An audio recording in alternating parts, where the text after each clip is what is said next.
Big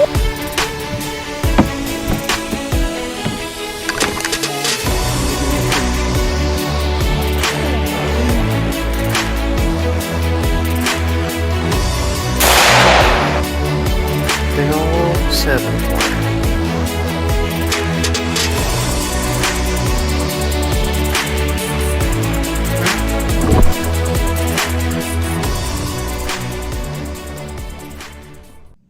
What's up, guys? Back in another video. Today we're on our 23 acres in Virginia. As you can see, we have all this cleared off right here. So we have about an acre right around the corner that's cleared off, and this is the flattest part up on this ridge.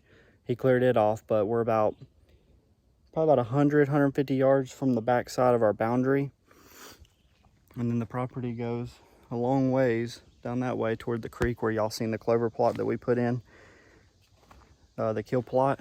So wanting to make this into brassicas, something really good for late season. And I think we have a big enough area here that the deer won't just mow it down right off the bat. But as I'm walking through here, there is a lot of deer tracks in this area. So there's a lot of does in here, a lot of fawns, and all this cover right here is really thick. So the bucks ain't really got a reason to be in here right now. I would say September, October, whenever they get hardhorn, this whole ridge right here was lit up with rubs. And then in this thick pine thicket, there was a lot of rubs too. And there is some oaks in these pines, but these pines right here are pretty thick. On the property, we're most likely just going to bow hunt it, keep the pressure down with guns going off and stuff. But late season, if we have to bring a rifle in here, we would have a good shot. The reason I wanted to put this plot in is right back in here, there's a little ridge system, and I'll show you on the map.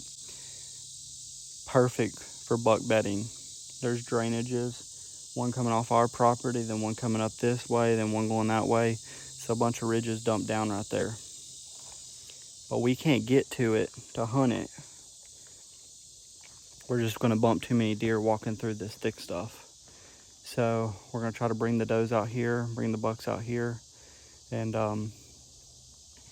all these pines right here, whenever the deer lead out to feed right here, we're going to take one of these overhanging limbs. We're going to dig a hole right up there in the middle of the plot. Kind of goes around like this, and it kind of narrows down right there, and then it goes that way, and it goes that way toward where the big opening is. Now we can't hunt this all the time because I'd say the deer are going to be back in here pretty heavy. But what we can do is we can put some of that screen in right through here, and kind of keep the deer feeling enclosed, which it already kind of feels tight just because you got all these pines, you feel enclosed already. But we don't want the deer hitting any licking branches all the way up through here. We want them to get right up there, 30 yards to where, they hit that, and then they go down toward where our house is going to be, or go that way, or go straight through the roadbed on up toward the road and go out towards somebody else's field. So, but this is perfect scenario. This right here, all these pines, perfect thermal cover. Got good oaks across from this plot. And like I said, we're just gonna kind of looking at that branch right there. It's got a bunch of limbs on it. There's one right here that has some. We're gonna cut it down, dig us a hole, put it in there, let it drape down right there. We're gonna put a cell camera on this end of the plot because we're not gonna be able to check it as much, and then we're gonna put a camera up there on video, and we can check it when we hunt. So, but let's get with it. We're gonna cut us a limb right here. We're gonna put it up there as a straight branch, and we're gonna see how good this works. I got this idea watching, you watch Bomar, he does it. You watch the Druries, they do it. Bunch of other channels, They put licking branches out inside their plots, but you only want one right in front of your stand. So I'm gonna cut this branch down, and then we're gonna go up there, dig a hole, and I'll show you all the setup. This is gonna sweeten this plot even better for this year.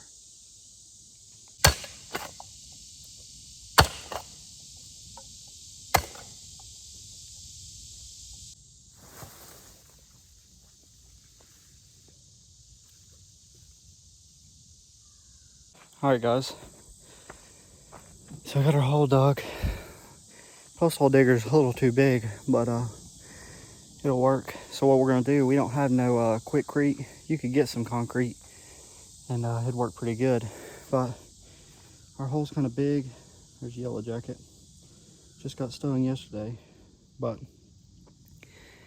gonna take some of these bigger rocks, stick the tree down in there, sandwich it in between some rocks, fill in the dirt, keep it straight so if they do rub on it, which most licking branches, they're not gonna rub on it, they're just gonna come out and lick it.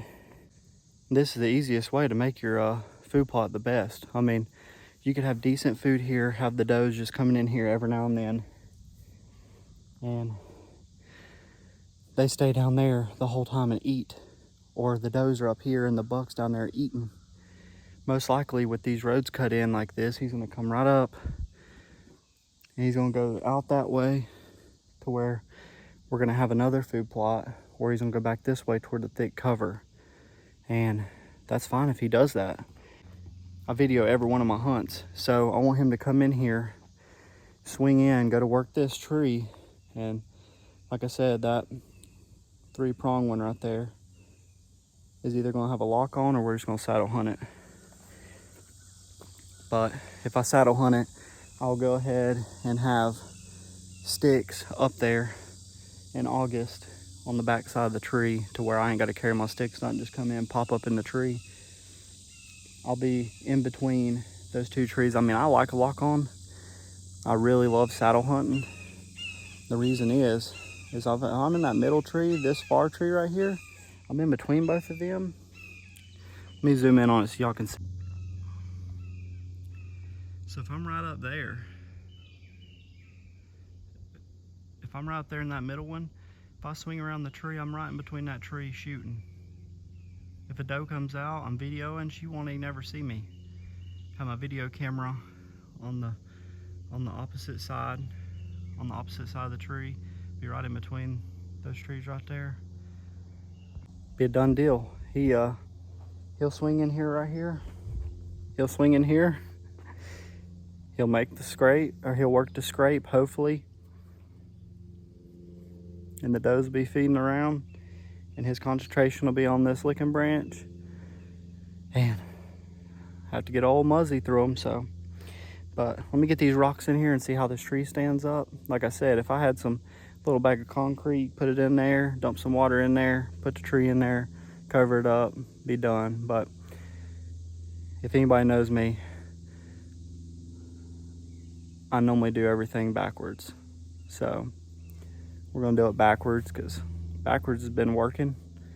And if I come back next week and it's shook down to the ground, we'll just come back in here and fix it.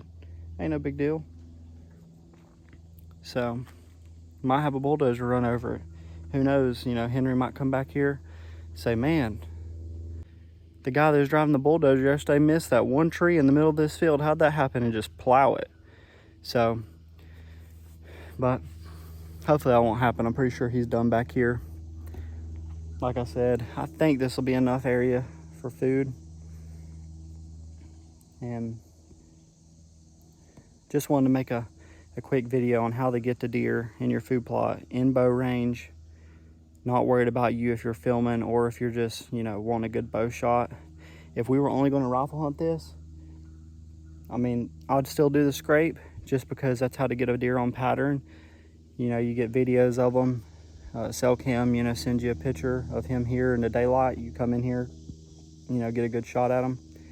But if I was just gonna come in here and rifle hunt this, I'd just put the scrape down there in the middle of the field. Have him come right out in the middle, boom, you know, 100 yards. But with a bigger plot, this is probably gonna be one of our biggest plots that we have to hunt. And I definitely don't want the deer, you know, a big buck standing down there at the end of the field and not come into me. He just come out, eat, go straight back into thick stuff. So that's probably about 25, 30 yards. He'll come in, he won't be too close. He'll hit that and then work his way that way.